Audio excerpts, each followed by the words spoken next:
século XIX, Idade Contemporânea, Napoleão, Revolução Industrial e a época dos grandes papas.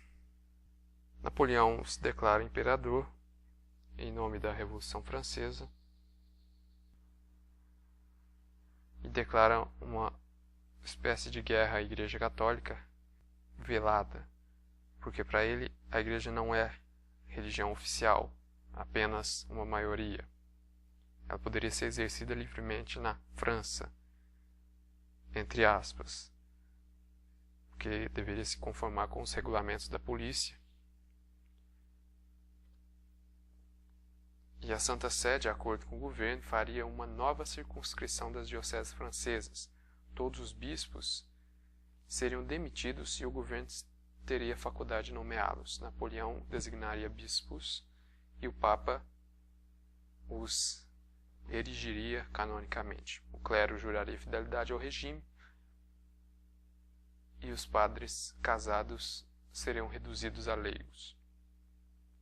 A Santa Sé renunciaria à recuperação dos bens eclesiásticos e, de maneira velada, Napoleão incluiu outros pontos nessa concordata, chamados artigos orgânicos: a censura aos documentos pontifícios, aos sínodos, ao ensino nos seminários, ao catecismo e aos sermões. Sujeitou o clero a salário estatal. O galicanismo exacerbado ficou aprovado como lei. Desse modo, o catolicismo volta a ser uma religião de Estado, porém controlada pelo Estado. Quase todos os bispos eram escolhidos entre a nobreza e aumentavam os orçamentos para o culto. Manteve-se a liberdade de cultos, mas suprimiu-se o divórcio. A Igreja, então, se propôs a recristianizar as massas populares, cuja prática religiosa tinha ficado muito quebrantada pelos anos da Revolução. Colocou-se muita atenção na seleção do clero, reorganizando os seminários maiores e multiplicando os menores, que ficariam livres da tutela do Estado. As ordenações anuais de sacerdotes, que não haviam superado aos 500 durante o Império, alcançaram, em 1829, a cifra recorde de 2.357. Portanto, puderam multiplicar as paróquias, principalmente no mundo rural. No meio do século, acrescentaram-se 5.000 paróquias novas em comparação às 27.000 de 1825. Foi desse tempo o sacerdote São João Maria Vianney, ou Cura d'Ars. Porém, essa união altar e trono não podia continuar. Desde a Revolução Francesa, prevaleceu a distinção entre a ordem política e espiritual, entre a civil e a religiosa, entre a temporal e a sobrenatural. Tudo isso levou a uma separação entre Igreja e Estado, de tal modo que ambos procederam por caminhos paralelos que não se encontraram jamais. Nesse século desenvolveu-se assim a chamada Revolução Industrial, até 1870. Consistia no trânsito da sociedade agrária para a urbana, em que o poder econômico passava da terra ao capital. O progresso foi enorme, em termos de maquinário, de progresso científico, que trouxe alguns benefícios em termos de indústria, de alimentos. Começou na Inglaterra durante o século XIX e foi se estendendo pelos países da Europa, principalmente França, Alemanha, e depois chegou à América do Norte. Essa revolução seria o passo para o mundo contemporâneo, para o desenvolvimento econômico e o bem-estar dos povos. Mas levaria consigo aquele germe de revolução. Ao acumular capital para investir em novas técnicas, o patrono tendia a baixar o salário. A mão de obra era muita, desorganizada e indefinida. Então os sofrimentos dessa nova classe operária, seriam terríveis. Seria o novo escravo da época moderna, segundo Marx. Havia o trabalho de crianças até 7 anos, e salários baixos, aglomeração das pessoas nas cidades e falta de legislação trabalhista seriam as características desses países recém-industrializados. Houve um incremento das ferrovias, grande quantidade de matéria-prima circulando, notícias de correio a baixo custo. Isso aí trouxe uma grande revolução em termos de civilização. Fortaleceu o comércio, elevou o nível de vida nesses países, trouxe numerosas invenções, mas também, com pontos negativos, veio a exploração colonial e política, econômica, por parte das potências ocidentais. A isso chamamos de imperialismo, que, embora tenha disfarçado de interesse cultural e civilizador, o motivo fundamental foi a exploração econômica de extensas zonas a baixíssimo preço. As potências imperialistas nesse século foram a Inglaterra, a França, a Alemanha, a Rússia, Japão e Estados Unidos. Foi o século em que o liberalismo, iniciado com a Revolução Francesa e com a independência dos Estados Unidos, consolidou-se profundamente, cujas consequências sofremos ainda hoje, no século XXI. O que é o liberalismo? Pode-se dizer que o liberalismo é a exaltação da liberdade individual que se converte no atributo mais importante do homem. O certo é que o uso ou o significado que o liberalismo dá à palavra liberdade é tão ambíguo e diversificado que uma pessoa nunca se sentirá totalmente segura de haver incluído todas as possibilidades. É uma aplicação prática das ideias do iluminismo, da qual já falamos, com sua fé cega na razão e na ciência. Instaura um antropocentrismo radical, baseado na completa autonomia do indivíduo. Ao aplicar essas ideias, o liberalismo deixa de lado o homem e cria um sujeito, um indivíduo, fazendo deste a realidade mais importante, o princípio e o fim da vida política e social. Para o liberalismo, a sociedade humana não é a síntese superada das diferenças individuais, a partir da natureza comum dos homens que a compõem, mas um mero agregado numérico ou mecânico de indivíduos, que são como átomos fechados, totalmente sobre si mesmos e vinculam-se uns aos outros à base de relações puramente intrínsecas, como são os pactos e os contratos sociais. Então há uma hipervalorização da liberdade individual, uma absoluta autonomia da razão individual e uma soberania absoluta da natureza. Então, com consequente impossibilidade de que o indivíduo se relacione com qualquer realidade sobrenatural. Daí nascem as sociedades ou estados liberais, que até que nesse momento não tem nada a ver com liberalismo econômico, mas ainda com liberalismo filosófico ou nominalista. No campo político, esse liberalismo, no fundo, buscava garantir a liberdade individual, jurídica, de religião e de imprensa, a divisão dos poderes do governo e a participação ativa na vida política. Esse liberalismo na ordem política foi batizado como democracia.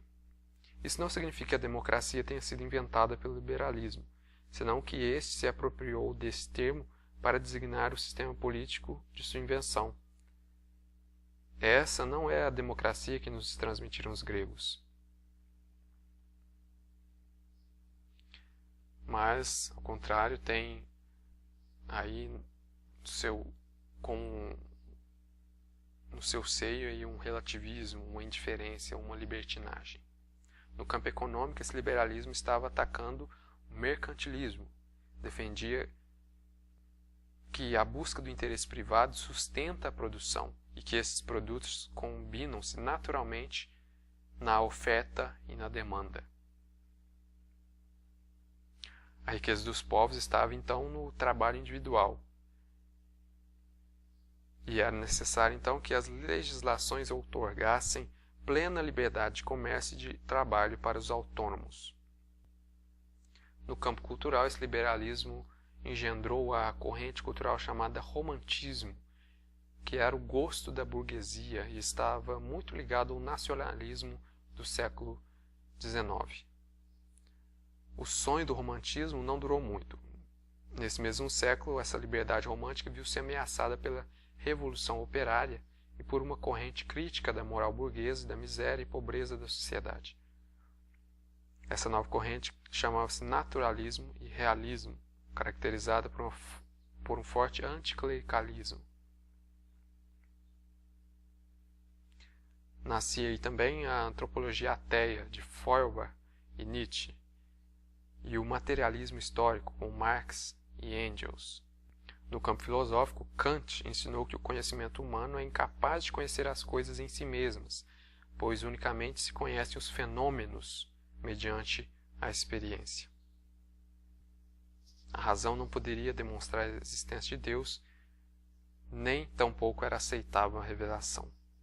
No campo religioso, o liberalismo propôs uma liberdade sem deveres, confundiu-se com uma independência e autonomia absoluta do indivíduo e deu ao homem uma sensação de onipotência, que, em seu exercício, constitui a tentação mais antiga e, apesar disso, sempre renovada. Começaram-se então as ondas revolucionárias, a influência das sociedades maçônicas, as revoluções contra as monarquias e os movimentos revolucionários comunistas, que passam como movimentos operários. A princípio, eles são pensados por alguns teóricos que insuflam aí os movimentos populares operários para colocar em prática as suas ideias. Temos nesse sentido o anarquismo, que rejeita toda a autoridade. O marxismo foi idealizado por Marx e Engels, que faz então aí uma agitação nas massas populares para implantar uma ditadura do proletariado à espera de uma sociedade sem classes. E aí também temos